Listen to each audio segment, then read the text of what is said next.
I'm Chris Terranova, and this is the Generational Exchange. 4 generations, one conversation. The business world is a tapestry woven from different threads. The experience of seasoned veterans, the tech-savvy energy of the younger generation, and everything in between. In this podcast, we'll unravel those threads, exploring the unique perspectives from panelists in their 30s, 40s, 50s, and 60s on today's business challenges. By bringing together these unique voices, we hope to spark new ideas, bridge the generation gap, and equip listeners with a well-rounded approach to navigating the ever-evolving business landscape. Gentlemen, it has been a few weeks since we've gotten together. Everybody's got busy schedules. Jeremy and I started new jobs. Mark's globe trotting around the world. Brett's taking over everything that he's working on. But it is great to have the whole panel back together. This is episode 11, if you can believe that already. And for those of you who are new to the podcast, I'll do a quick introduction to our panel. First, representing someone in their 30s is our friend Rhett Suchu. And this time I get to say good morning instead of good evening. Good morning, Rhett. Good morning, sir. And live from Minneapolis is our friend Jeremy Davidson, representing someone in their 40s. Someone else globetrotting. Good morning, sir. Good morning. At least it's 7:30 here and not 6:30. That's true. And yet I look fresh as a daisy. And you're looking dapper in your sport coat too. You're pulling it off this morning. It goes great with the beard. Thank you. Yeah. And we can see how lovely your hair is. See, last time we didn't mention it. And last but certainly not least, live from Omaha, Nebraska, and representing someone in their 60s is Mark Russell. And Mark, you're in Omaha for a specific reason, I think, and you've got something exciting to share with us if my notes are correct. Yes. So good morning, everyone. And so I've spent the last 3 days with a variety of unbelievable coaches and professionals attending the Gallup at Work Summit. And it is a global event, which was roughly 1,000 people live in person and another 2,000 people, 2,500, I think, actually virtually. And I met people from all over the globe and large organizations. 70% of the attendees were from corporations that have embraced the strength-based concept for their companies. One of our keynotes yesterday was from Accenture, where she is the global leader for human resources and talent development, where they have deployed strengths to the 742,000 employees at Accenture. Yes, the fourth largest company in the world from that perspective. But in gratitude for all those lessons that I've been gathering and learning and coaching conversations, I would like to gift to one of our listeners a Gallup Strengths assessment and a coaching session.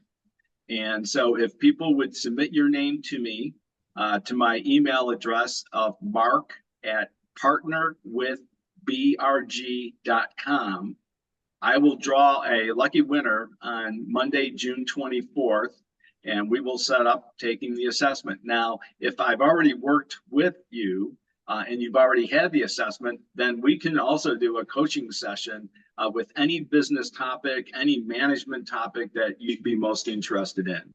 So again, it's Mark, M-A-R-K, at partner, P-A-R-T-N-E-R,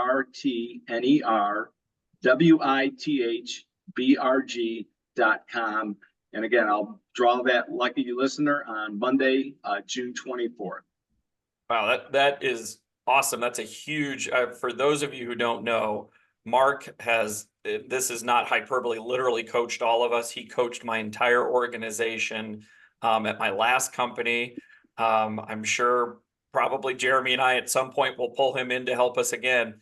If you have an opportunity to meet with Mark and get a coaching session and the Gallup Strength, what's it, Gallup Strength Finders? The Clifton Strengths. Clifton Strengths. Sorry. It's an amazing thing because we've done this and we learned so much about ourselves. And I think from my personal experience, getting to look at things from a position of strength rather than weakness was really an eye-opener for me. And where Mark was able to coach us was he was able to help us kind of look across our organization and see who had different strengths than we did. And it really helped us kind of connect to say, okay, you're stronger in this than I am. Let's partner up. And we learned to elevate ourselves rather than looking at it from the glass is half empty. This was like, your glass is really completely full. Let's just top it off. So this is a huge opportunity. So again, before we move into the topic, Mark, just shout out the email address one more time for us. Yes. Mark at partnerwithbrg.com. And BRG stands for the Business Relationship Group. That is the company that I have. It's amazing. Oh, I'll be darned. This whole time I thought he had a thing for primary colors.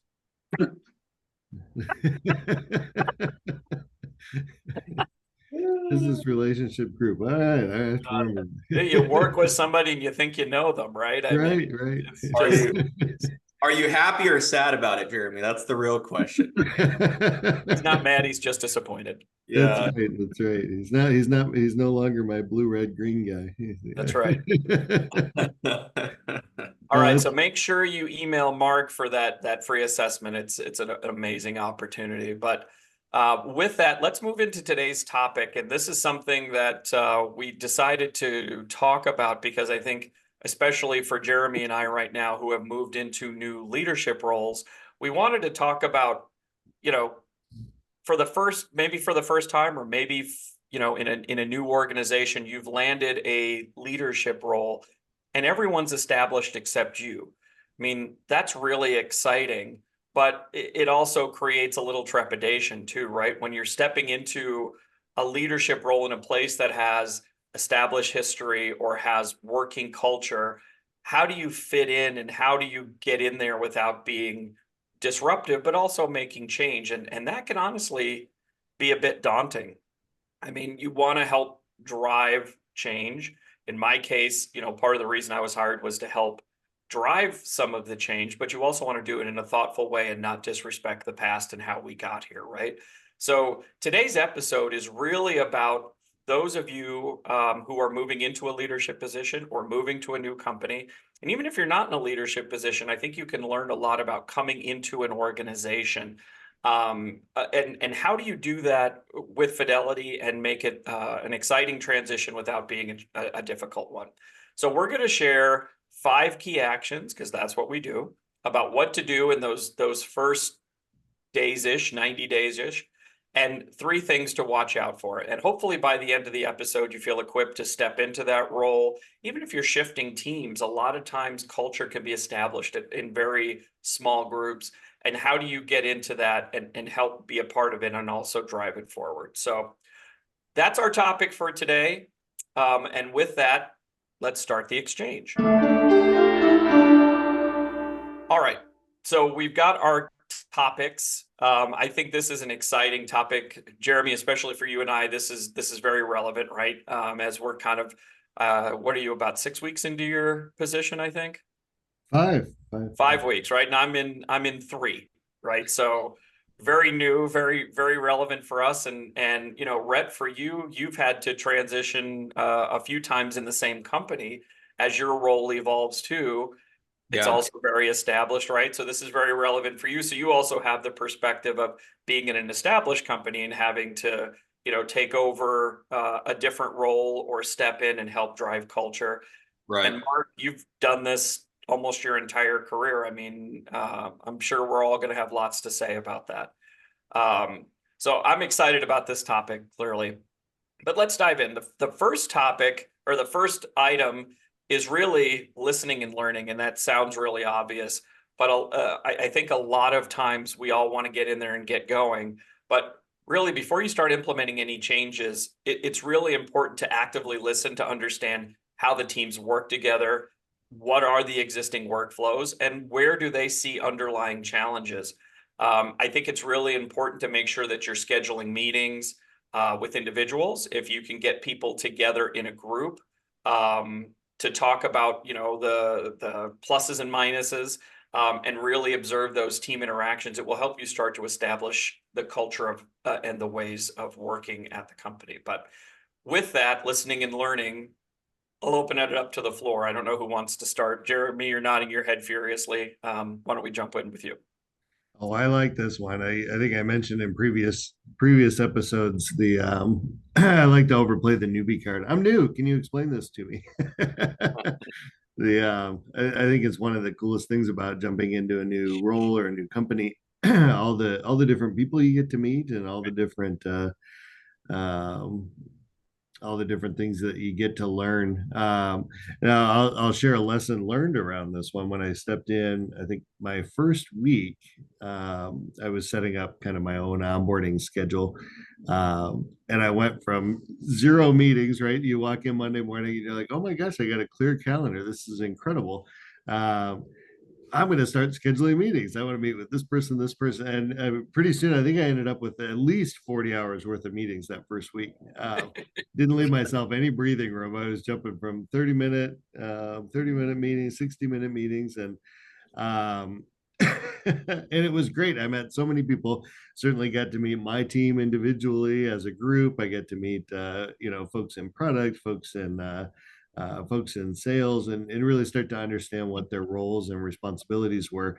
Um, what I didn't do a great job on was keeping a solid list of my notes. I've got some notes in Word. I've got some notes as email documents. I've got some notes written down in my notebook. And I ended up having to go back and carve out some time in week 2 and consolidate that down, right? So I wasn't re-asking folks questions, and build out kind of that organizational structure: who does what, who to go to for what. But like I said, that's kind of an exciting part of the role, to be able to jump in and learn all the new faces and what they do. And Right. I think for the most part, folks like to talk about what they do. It's a little Right. bit of a brag, right? I'm 100%. responsible for X. I like doing Y.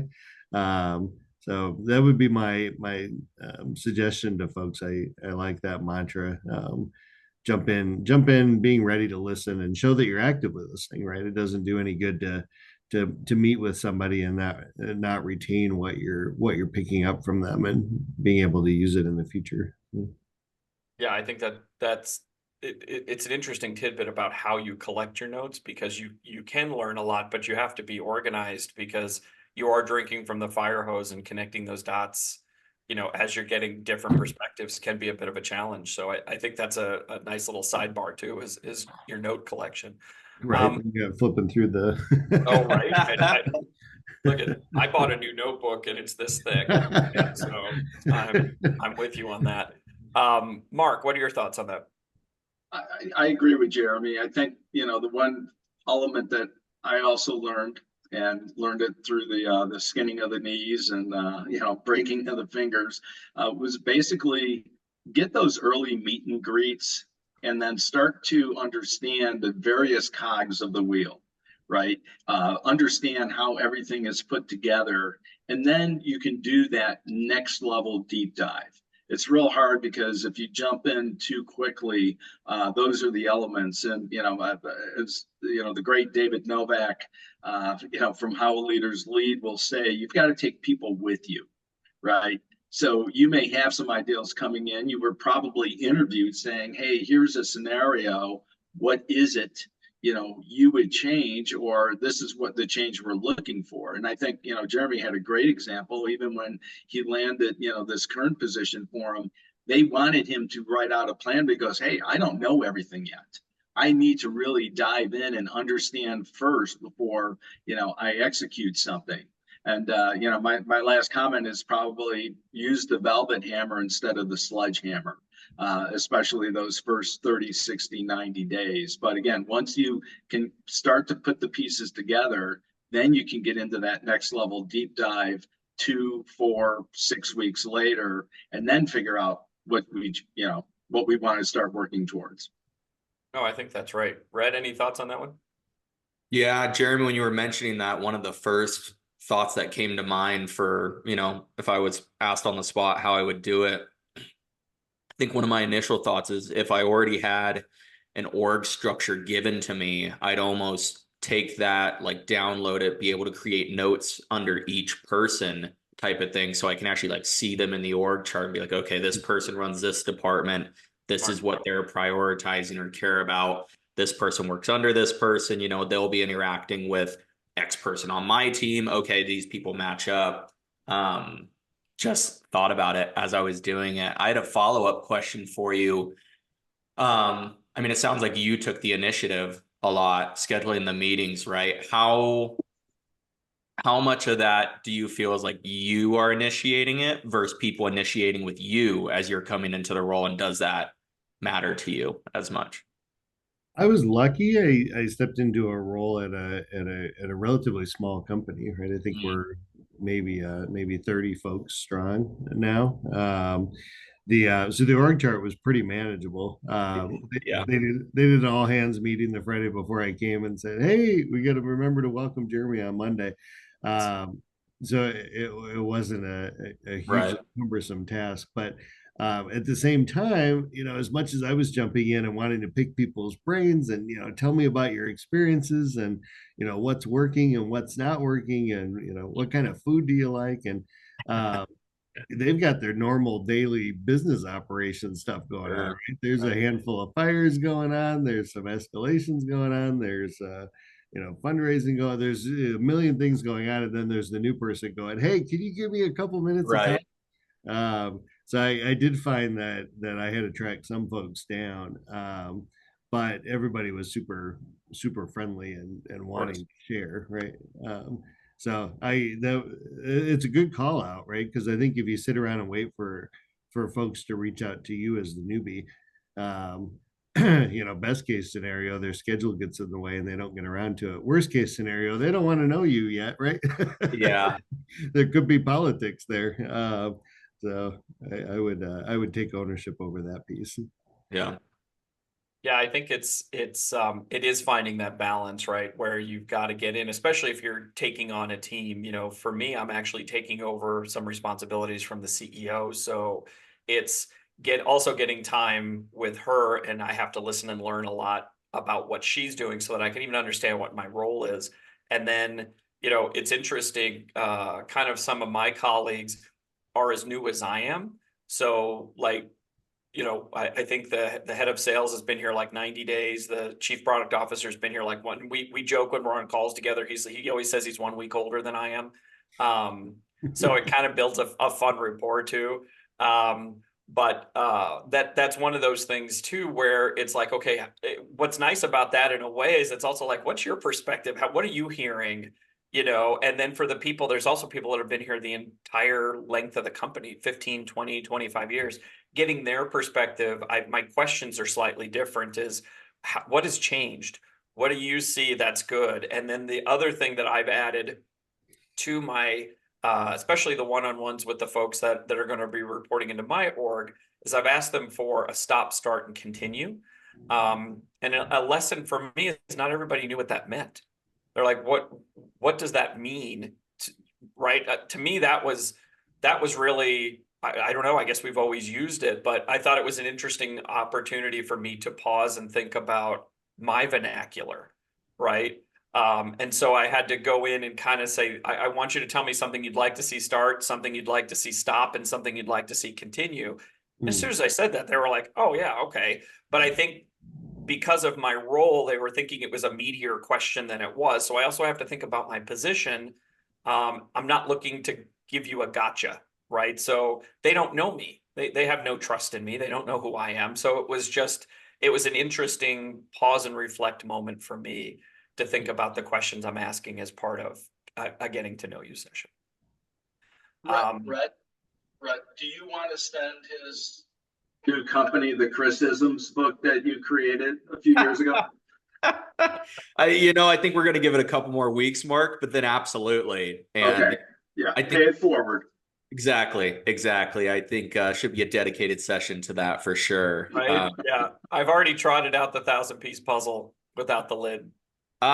Okay, good. So That you're one already landed better. That one, it was like, yeah, it does kind of feel like that. Like we've got 1,000 pieces and we don't have the lid, so we don't know what picture we're putting together. But let's start with finding the corners and the edges, and we'll work our way inward, right? And that seems to be like, okay, cool. That makes yeah. sense. So along those lines, using criticisms and things like that. The next thing is what we've already started to touch on is build relationships, right? you have to start building trust and recognizing that that does not come immediately, and start building a rapport with your team members. Start to get to know their strengths, their challenges, what are they looking for? And again, start, stop, and continue, right? Foster open communication and create a safe space for feedback. And to that end, I said that deliberately because that's literally what I say in each conversation. Like, this is a safe space. It's okay. I have one of my employees has a lot of insight and a lot of knowledge, but it's always prefaced with, I don't want to sound like I'm complaining or I'm Debbie Downer.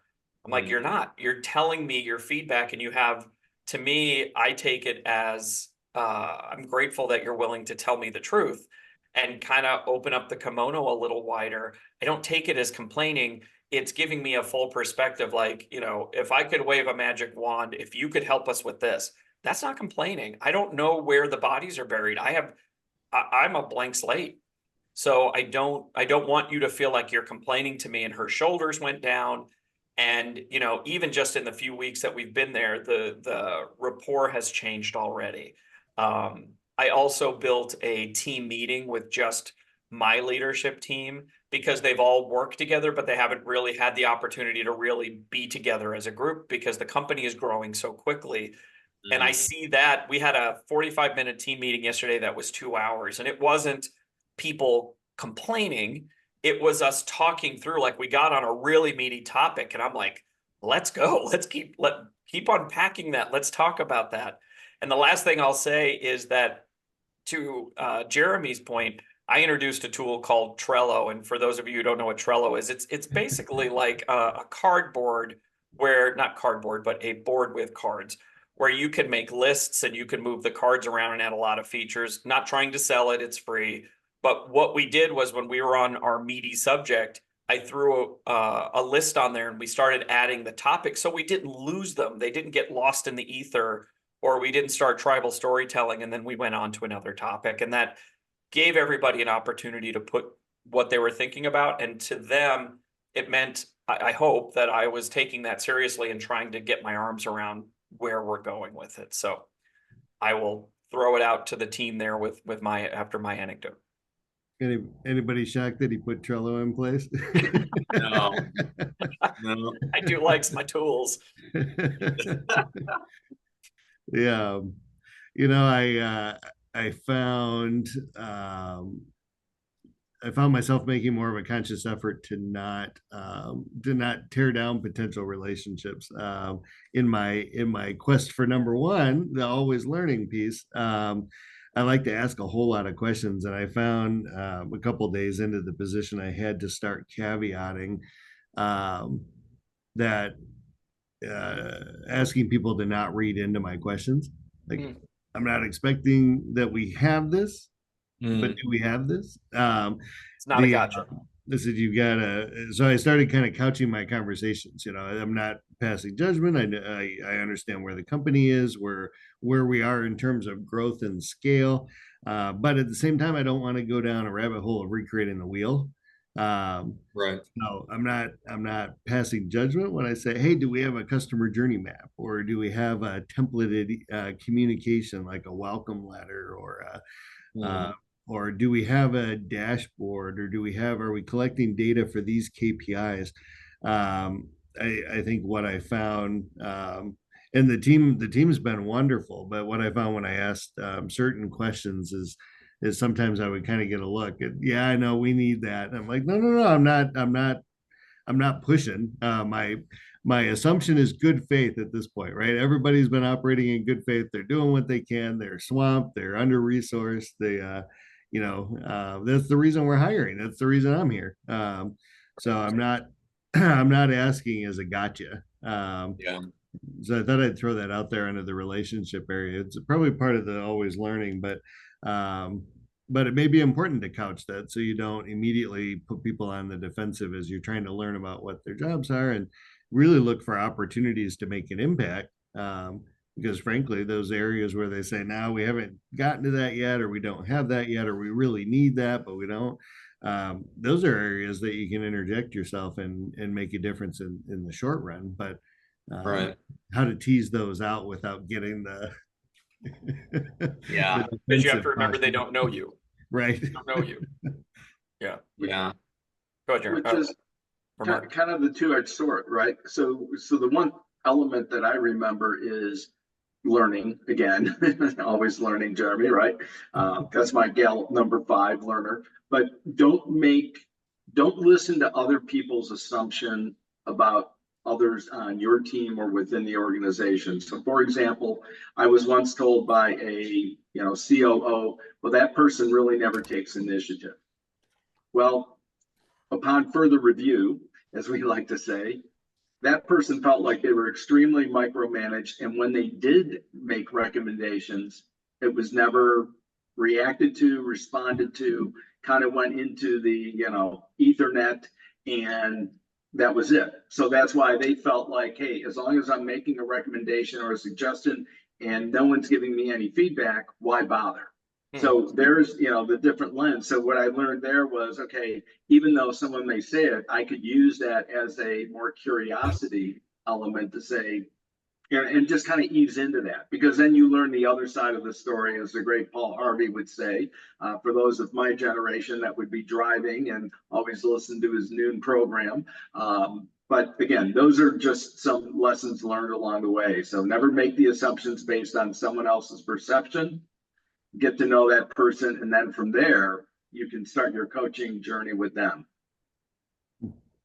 That's right. Red, anything you want to add to that one? Yeah, I think I think it's really important to get to know everyone on the team as much as you can, right? But I think especially when you're talking about the different sizes of companies, it especially becomes important, Chris, like you're saying, because we had this at a previous company when I was working for Jeremy, where you have this core group that really trusts each other, and you can have those open and sometimes difficult conversations and figure out how to best handle them with a team of 100+ people or whatever it may be. Right. And so you having an open and trusting and transparent relationship with your leadership team is critical when every decision and conversation you're having with them impacts not only them, but the 25 people under them. Right. And so I think it's important, regardless of how big your team is, that you do this, because of course you're going to build people and build the company, but especially if you're going in fresh to something that's much larger, I think that's critical as well, like you guys are saying. No, for sure. Which kind of leads us into the next point is embrace the history of the company, but innovate for the future, right? You have to acknowledge the organization's past successes, establish practices, but also don't be afraid to identify those areas of improvement and implement, new solutions that move the organization forward, right? And that's something that I have to be cautious of, because being I guess after working this many years, a lot of things that have opportunity to change at my current organization, I've seen in the past in some form or fashion. And what I have to be cautious of is not coming in and being Mr. Fix It. I can fix that. I can fix that. I can fix that. I can fix that. Right. Because there is, you have to go, what is it? You have to go, Mark used to say this, you have to go slow to go fast, right? Isn't that the saying? You have to slow down so you can go fast. Thank you. You have to understand a little bit about how we got there. And that is something that I've also picked up, to your point, Jeremy, of when people are a little cautious to go, yeah, we don't have a dashboard, or no, we don't have that. It's like what I've been picking up saying is, I totally understand how we got here. This is not being critical, but how do we move past it now that we have the opportunity? We might have new resources. Like Jeremy, you said, that's why I'm here. And one of the other things that Jeremy's using his backgrounds, for those of you who are watching or not watching, you should watch this on YouTube. But one of the things that I'm saying too is, if we've had an opportunity to change things, or, we've tried that for 5 years, it doesn't work. And what I'm saying is, let's dream big. Like, let's dream a little bit bigger, and let's see where we end up. We may not get all of it, but let's not let the past hobble us either. This might be a new opportunity. There might be new people. There might be new budget. There might be a new perspective that changes that. Let's try it. Let's put those dreams down. Let's figure out where we are, right? And again, acknowledging the past, but trying to innovate. So that's where I'm at. Jeremy's got a question. I think he's got lots of red question marks behind his head if you're not watching. The yeah, blast from last week. I had to pop those up for Mark. He didn't get the chance to see my. Oh, that's right. The no, I thought I'd call out there. I'm trying to temper as I jump into this new role. I'm trying to temper the things that pop out to me and are important to me, whether it's forecasting, trying to figure out scaling for growth, journey mappings, and just general understanding or toolkit items maybe that I know would be beneficial to the team, and with what the organizational objectives are, right? So I put the question marks up there kind of intentionally as you get learning and building those relationships, and you start putting together the list, the list of things that you can jump in and start tackling. Have you gotten a good handle yet on what the organizational OKRs are, right? Do we understand what the top level objective for the business is? The objectives for your particular department, how they're going to be measured, and do the new initiatives that are all floating around in your heads, or you've captured them into your notebooks, do those feed into what that, what the overall vision was for, let's say, 2024 for your department or for your company? So I think it's really easy to get super excited about little opportunities that pop up that catch your attention. You're like, oh, we can make a difference here, here, and here. But likely worth taking a quick step back and saying, okay, how does the alignment work for those?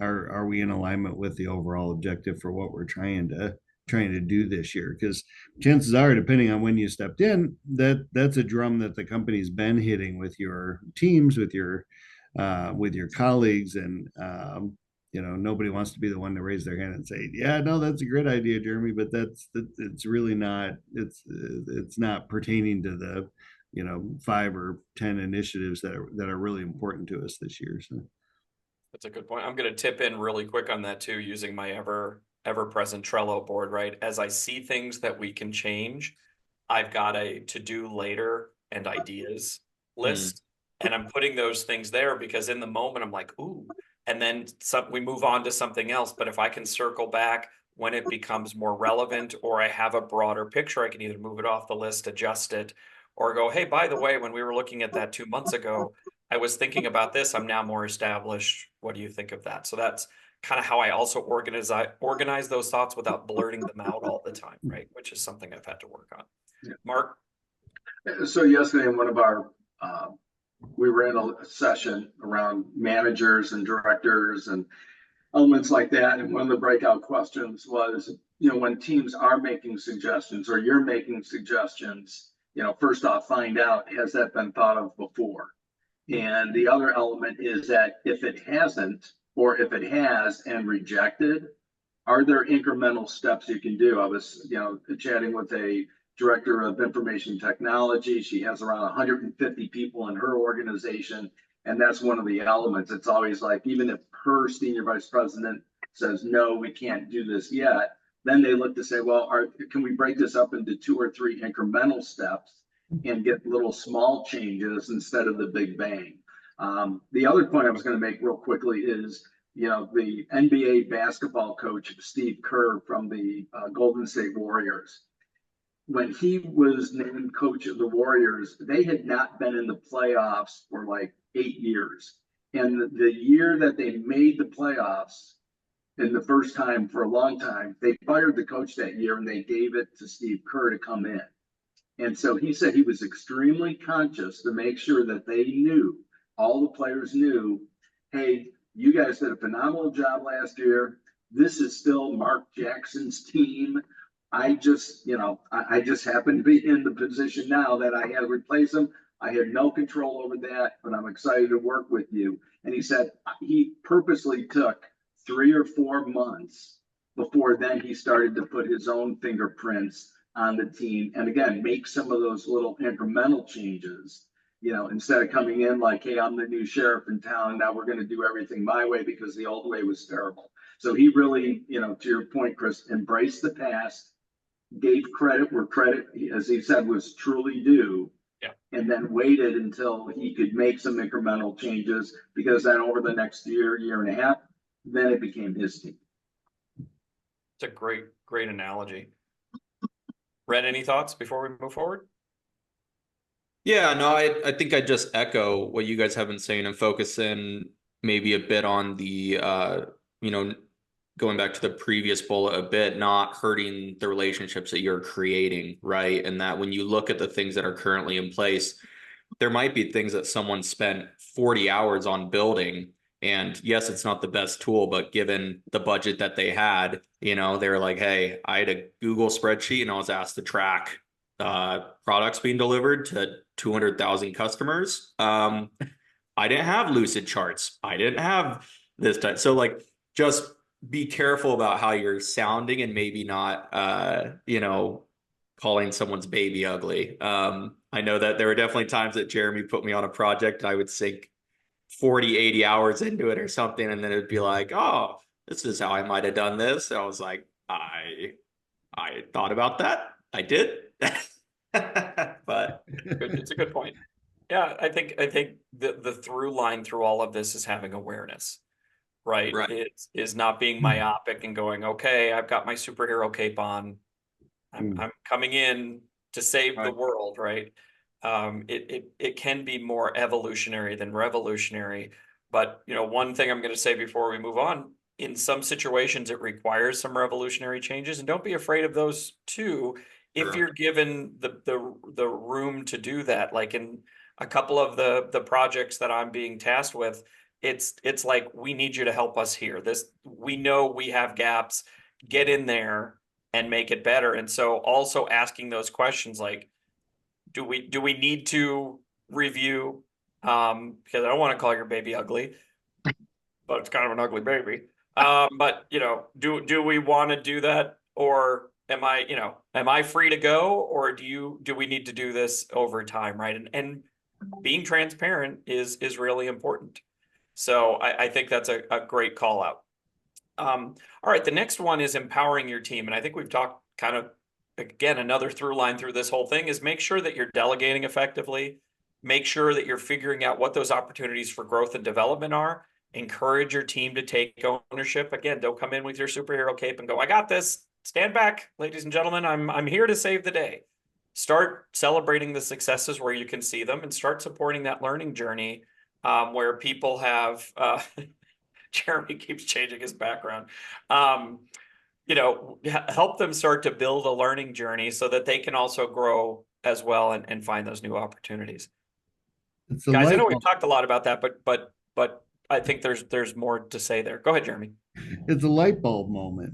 Is that what it is? there you go. That's going to be my new call out for the Wonderful. insight. Not distracting at all. No, it's Right. No, very conducive. very lovely. Go ahead, Mr. Lightbulb. No, I like that call out.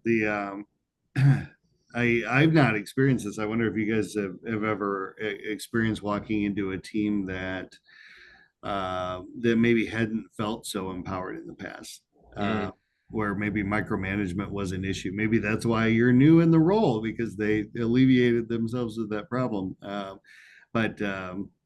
do you guys have you had experience with walking into a team that's used to being micromanaged and all of a sudden has some freedom? Are there some really good opportunities there? Are there challenges there? I think part of it is to understand their perception of being micromanaged. Because there are definitely cases where that has occurred, from that perspective. But again, and even though, as we all know, a few of us know, Dr. Jeff Borden, perception does determine reality. So if you're perceiving something, that's your reality. So I think it's good to just understand again, what level of micromanagement, or was it coaching that was disguised as micromanaging?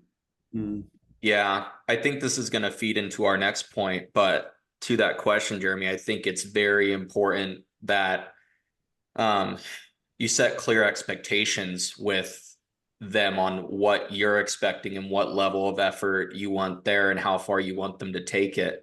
like we've kind of discussed, right? Because maybe it's even a degree of if they had a previous manager or whatever, they gave them something, but they either gave it to them with no framework, or they weren't really prepared for it or something like that. And then all of a sudden, 3 weeks later, they came back and they said, oh, this isn't what I needed at all. And then it's not that they weren't given the delegation or the power to do so, but they didn't maybe have the best building blocks to build the house. And Good call. but to that point, for sure, I think there's a bit of this within every team, even if it's just one of the individuals of many, that you have someone who's maybe been slapped on the wrist for doing something wrong, and now they're timid to do it on their own, or maybe, yeah, even we could go to the other side where you have someone who's too strong on the team and they're overpowering everyone else. So I think there's a lot of examples here. Well, and I'm going to Okay, say right with that lead in.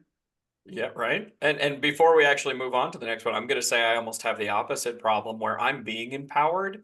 And because of my history, I'm a little timid to go, and we could do this and we could do that. Kind of like the earlier one where you don't want to come in and superhero everything. But I work for someone who's amazing. Not that I'm giving a plug, but she's amazing. And she's like, stop apologizing. Stop caveating that you've only been here a few weeks. That's why you're here. That's why I'm empowering you. And so think about that, that with your team when you're empowering them. To your point, Jeremy, they may have been micromanaged, but they might like that. They might have enjoyed that they were micromanaged, and now you're kind of giving them freedom. That might be a scary thing for them. Or, Rhett, like you said, they got slapped on the wrist before, so they're timid. I have a little of that myself. So it's finding that balance and learning where those boundaries are too might take a little while. That's funny. You got PTSD. You're like, I think I even actually said that. I think I have a little PTSD. you're like, you're wonderful, but not everybody in my past has been. That's right. Well, and again, not to tell tales, but we've all had experiences where it's like, come in and make changes. We want you to fix everything. And then it's like, why are you changing that? We didn't say to change that, not that.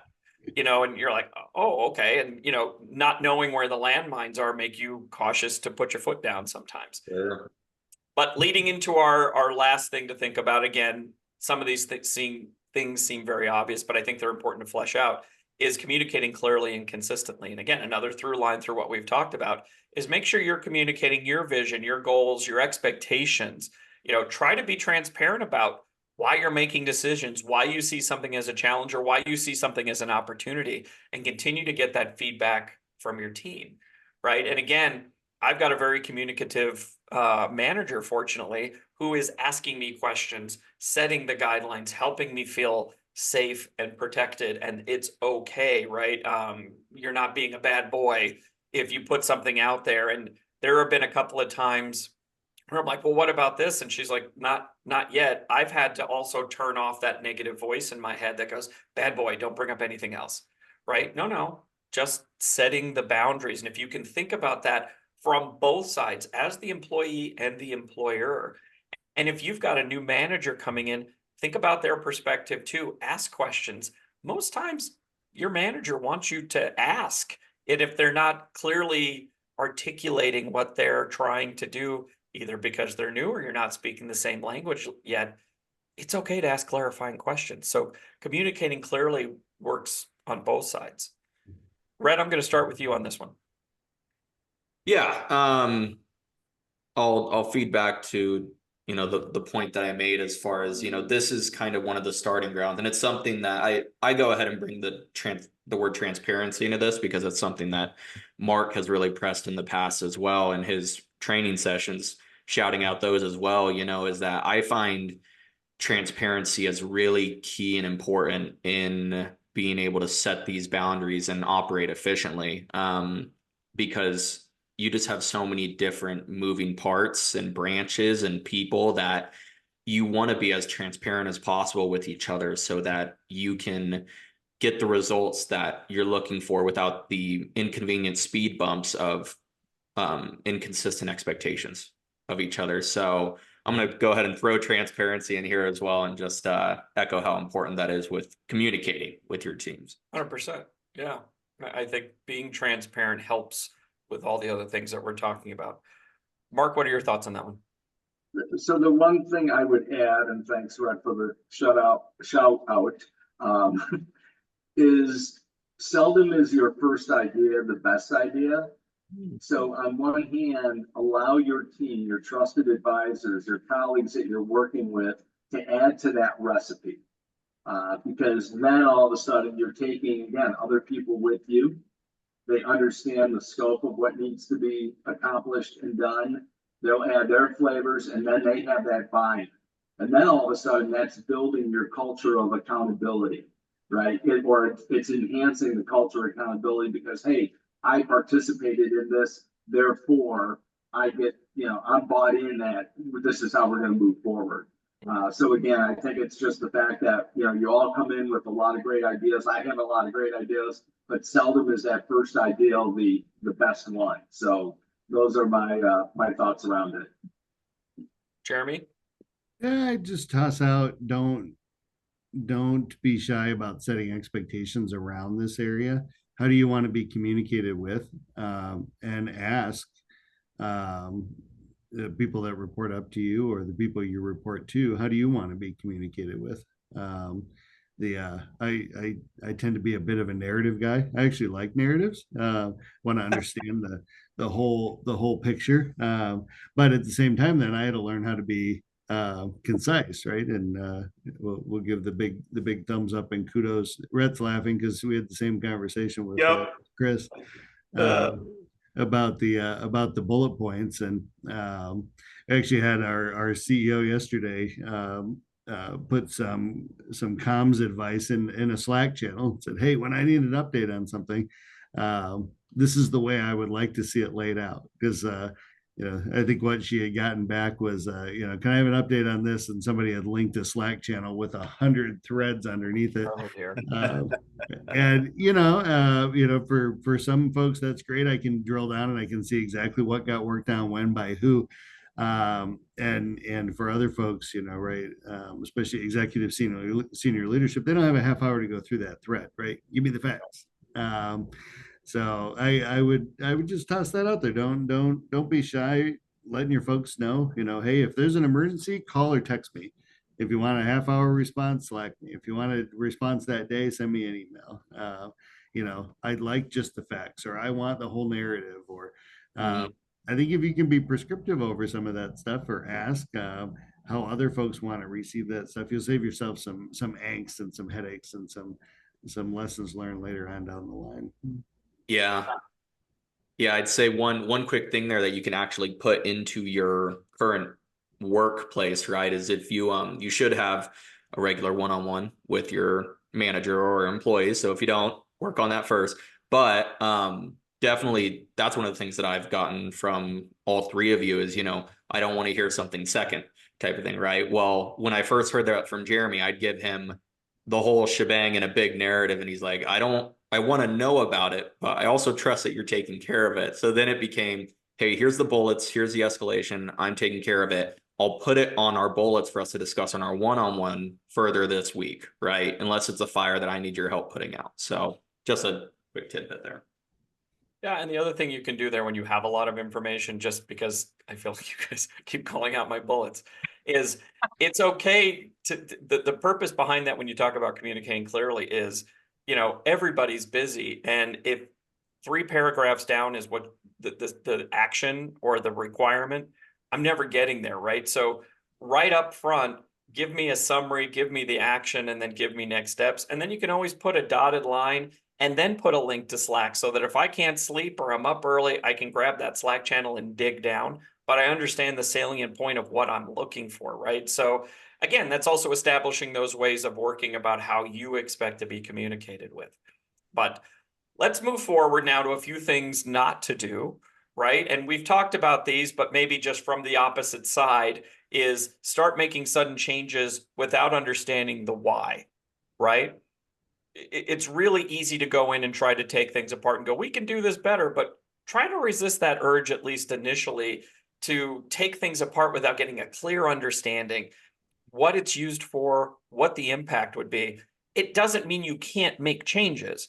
It just means really take a 360 view of it, take that beat, look around, and then be able to explain why you want to make that change, right? So it's getting in there and understanding, again, like we talked about, how we got here, and then really, is this the right point to make that change?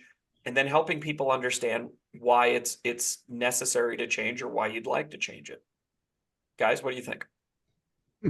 It's a mistake we see consultants make all the time. Mm. Well, this is best practice, so therefore this is how we should do it, right? Any thoughts on that one?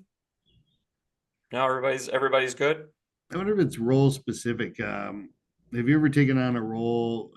I've worked for some folks that have jumped into roles specifically to be what they called themselves a change agent, Mm. Oh yeah.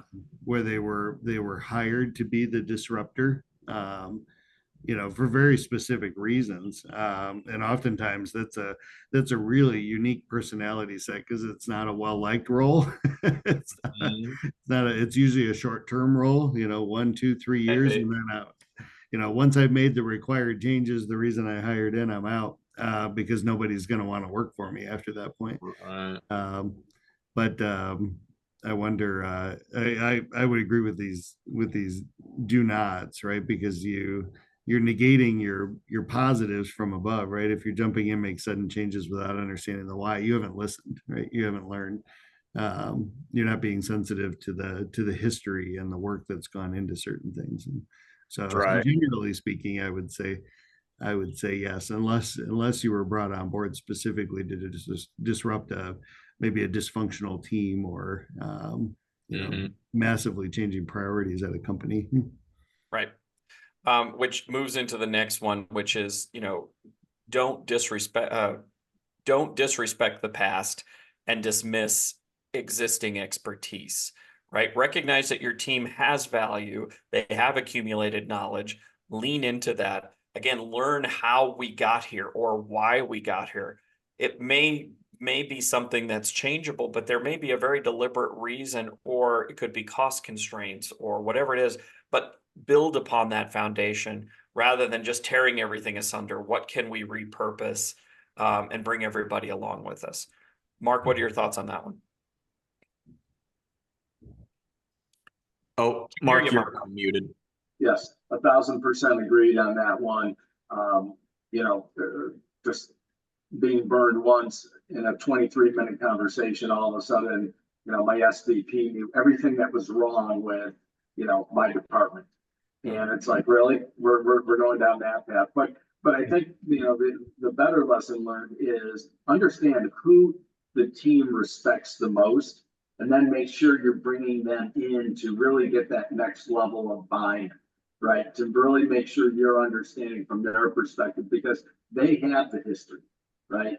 They understand what's been going on, and the more you can lean on them, then obviously it's going to then ripple, because then if you are teaming together, then all of a sudden everyone else is like, okay, great. Mark's working with Bethany right now, and we all love Bethany. Therefore, let's all rally around, these concepts. So when you embrace history, it's beneficial.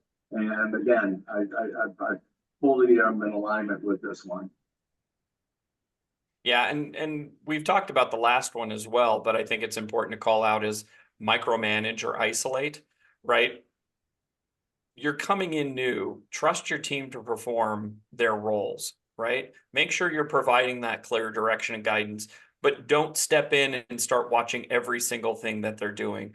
Try to maintain open communication, make sure you're accessible, right? That's why, Rhett, you called this out earlier. Make sure you're having one-on-ones with your team. Give them an opportunity to get to know you in a smaller, safe space. But also that micromanaging, it doesn't engender trust. It doesn't help you build relationships, right? So again, it's kind of the flip side of all the things we say you should be doing, is making sure you don't do that, or you put yourself in a box and you don't get to know people. You don't reach out and establish connections. You just heads down and start working, right? Any thoughts on that one, guys? No, I think you get it. Oh, Jeremy, go ahead.